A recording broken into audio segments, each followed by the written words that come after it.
புருஷனையே அண்ணன் சொல்லியிருக்காளே இவ்வளோ என்ன இப்பவே எங்கேயாவது போய் தனியா இருக்க வேண்டியதானே? அந்த பையன் வாழ்க்கையை கெடுத்தீங்க. ஒருத்தனை கல்யாணம் பண்ணி குழந்தை பெத்து போட்டுட்டு இன்னொருத்தனை ஏமாத்திட்டீங்க. அது வரைக்கும் புருஷன் பொண்டாட்டி அங்க வாழ்ந்தீங்க. ஹஸ்பண்டை விட்டுட்டு தான் வந்து ஹஸ்பண்டை விட்டு தான் வந்திருக்கா. ஹஸ்பண்ட் மட்டும் இல்லை, அவளுக்கு 3 வயசுல குழந்தை இருந்திருக்கு. பீஜமுடு டான் டான் டான் டான். யார் மனதையும் புண்படுத்தும் நோக்கத்தில் செய்யப்பட்ட வீடியோ இல்லை நண்பர்களே. வீடியோக்கு ஒரு லைக் கமெண்ட் போட்டு சப்போர்ட் பண்ணுங்க நண்பர்களே. எங்க ஊர்ல நல்ல குடும்பத்துல நல்ல கௌரவமா நான் வளர்ந்தேன். அதாவது இந்த வயசுல எல்லாரும் பண்ற சின்ன தப்பு, ஒரு ஃப்ரெண்ட்லியா பேசலாம் போகலாம். ஒரு 8 மாசத்துக்கு முன்னாடி ஃபேஸ்புக்கில் பழக்கமாயிடுச்சு ஒரு பொண்ணோட. அதுக்கு இங்கிட்டு தான் வரணுமாடா. ஃபேஸ்புக்கில் பழக்கமானோடனே நான் ரிக்வெஸ்ட் கொடுத்தேன். அந்த பொண்ணு ஒரு 10 நிமிஷத்துல ரிப்ளை பண்ணாங்க.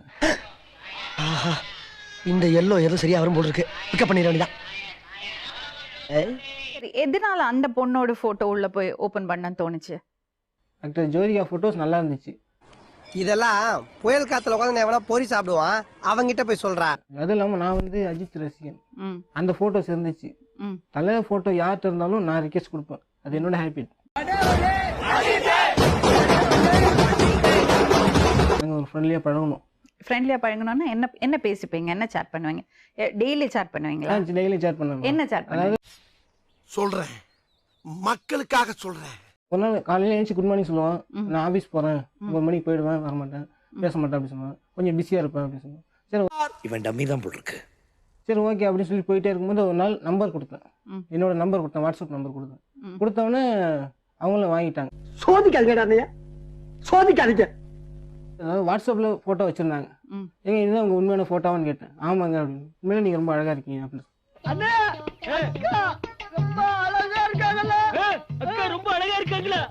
எங்கள் அண்ணன் தான் என்னை கடைசி வரைக்கும் வளர்த்து படிக்க வச்சு எல்லாம் செஞ்சோம். இன்னைக்கு எங்களுக்கு சாப்பாடு போடுறது எங்கள் அண்ணன் தான் அப்படிலாம் சொன்னாங்க.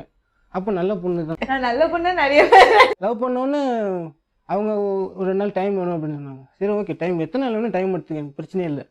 இப்போதைக்கு உன் மேல எனக்கு லவ் வரல.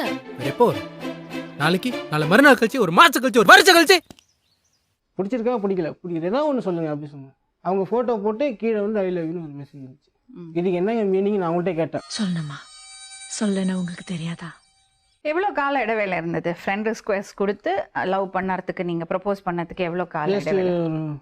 2 வாரம். அவ்வளவு வெறி மாப்பிளைக்கு எல்லாம் உங்களுக்காக தான் மாமா. என்ன பேசிப்பீங்க? நான் காலேஜில் படிக்கும்போது என்னை வந்து ஒரு பையன் லவ் பண்ணான் அப்படின்னு சொன்னேன். நானும் சின்சியராக லவ் பண்ணேன் அப்படின்னு சொன்னாங்க. அந்த பையன் பேர் சிவா அப்படின்னு சொன்னாங்க. எனக்கு வர்ற ஆத்திரத்துக்கு அவனை கொலை பண்ண போறேன். யாரு? ஆனால் அவன் மூலியமா எனக்கு ஒரு குழந்தை உருவாச்சு அப்படின்னு சொன்னாங்க. இது ஏன் என்ன முதல்ல சொல்லலை அப்படின்னு நான் கேட்டேன். நான் லவ் ப்ரப்போஸ் பண்ண உடனே நீ சொல்லியிருக்கணும் இந்த விஷயத்த, ஏன் சொல்லலை? சொல்லவே இல்ல. ரொம்ப முக்கியம். வாடகை கொடுத்ததுக்கு வக்கு இல்ல, இதெல்லாம் உங்ககிட்ட சொல்லிட்டு இருக்க மாட்டோம். இது வந்து தெரியாதனமா அந்த வயசுல நடந்த தவறு செஞ்சிட்டீங்க, இதுக்கப்புறம் நீ உண்மை லவ் பண்ற அப்படின்னு கேட்டேன். சரி ஓகே அப்படின்னு அவங்க சொன்னாங்க. இன்னும் பச்சை பிள்ளையா இருக்கு. ஜனவரி 13ஆம் தேதி எனக்கு ஃபோன் வந்துச்சு. காலையில 9 மணிக்கு எங்க அண்ணன் வீட்டை விட்டு என்னை அடிச்சு வீட்டை விட்டு வெளில தேத்திட்டான்.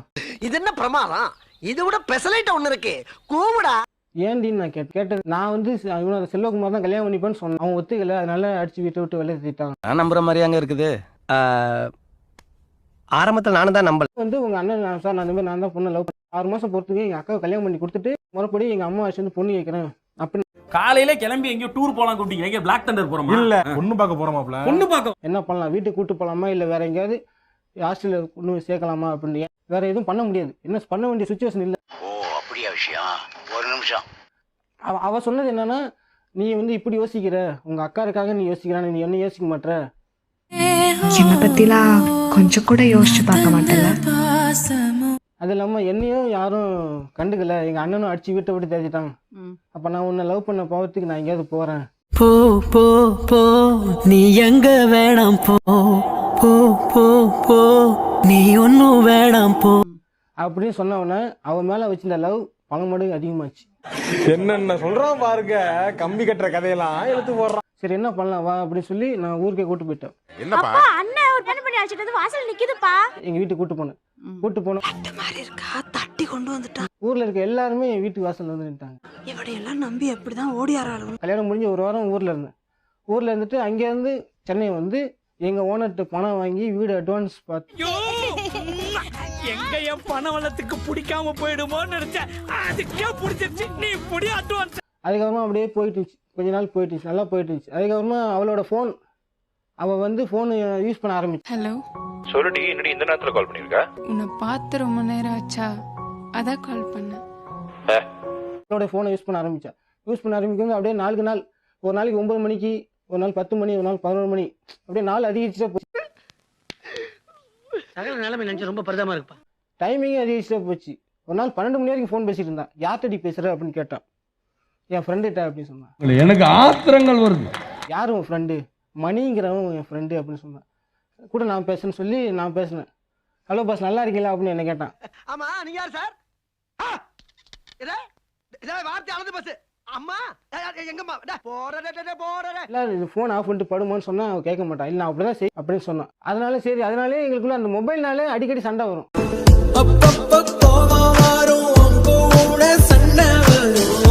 கல்யாணம் ஆகி ஒரு 3-4 மாதம் அவன் ஒரு உண்மையை சொல்ல ஆரம்பித்தான். நான் ஒரு விஷயம் சொல்கிறேன், ஷாக் ஆகுது அப்படின்னா. என்னடி சொல்லிடி அப்படின்னு. அப்ப சொல்லி தொலை சொன்ன பயந்துருவோமா என்ன? இது மாதிரி எனக்கு வந்து கல்யாணம் ஆயிடுச்சு, எனக்கு குழந்தை இருக்குது அப்படின்னு சொன்னான்.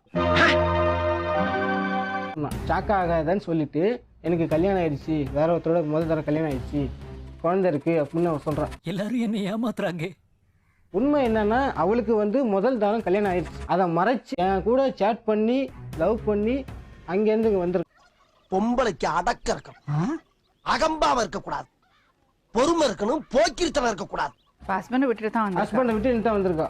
ஹஸ்பண்ட் மட்டும் இல்லை, அவளுக்கு 3 வயசுல குழந்தை இருந்திருக்கு. அவன் மேலே வச்சிருந்த பாசம் எல்லாமே அப்படியே கொஞ்சம் கொஞ்சமாக குறைய ஆரம்பிச்சு.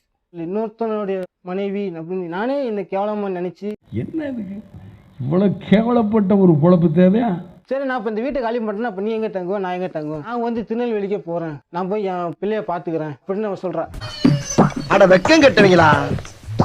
இதுக்கு எதுக்குடா வெள்ளையங்கிலி மாலையன்னு மானம் கட்ட அயோக்கிய பள்ளி. கல்யாணம் ஜனவரி 22. இது எப்போ நடந்தது? இது வந்து ஏப்ரல் நடந்துச்சு இந்த விஷயம். மார்ச், ஏப்ரல் 3 மாசம். Very good. ஆனா எனக்கு புரியல. 2 வாரம் லவ், 3 மாசம் கல்யாணம். இதெல்லாம் கண்டுக்கிறப்படாது, ஏன்னா இது வாலிப வயசு. சரி நீங்க கொஞ்ச நேரம் வெயிட் பண்றீங்களா? பண்ணுறேன் madam. I'm like a princess, always gotta keep my head up, you can see my head down. Vaishali ma'am, என்ன பண்றீங்க இப்போ? பிகாம் கம்ப்ளீட் பண்ணிட்டு வீட்டில் தான். கல்யாணம் ஆகல. மாரிமுத்து யாரு? யாரு மாரிமுத்து? உங்க போட்டோ பார்த்தேனே மாரிமுத்துவோட. ஹலோ, என்ன கலாய்க்கிறீங்களா? உன் மூஞ்சியெல்லாம் நான் கலாச்சிட்டாலும் வாயில நல்லா வருது பாரு. ஓடி. எதுக்கு ஏமாத்திட்டு இருக்கீங்க அப்படி பசங்களை? ஏமாத்தல மேம், எனக்கு பிடிக்கல அவங்க. யாரை பிடிக்கல? கரண்ட் கம்பத்துல கட்டிச்சு தோலை வச்சுட்டேன் சொல்றா. யாரை பிடிக்கல? மாரிமுத்துவையா, செல்வகுமாரியா, மணியா? இன்னும் பேரு சொல்லவா? அன்பு, சிவா. போதும் லிஸ்ட் பெருசா போய்கிட்டு இருக்கு. பசங்க மட்டும் பொண்ணுங்களை ஏமாத்த அவ்வளோ பெரிய பிரச்சனை. நீங்க இத்தனை ஆம்பளைங்களை ஏமாத்திருக்கீங்க, சும்மா விட்டுருவோமா?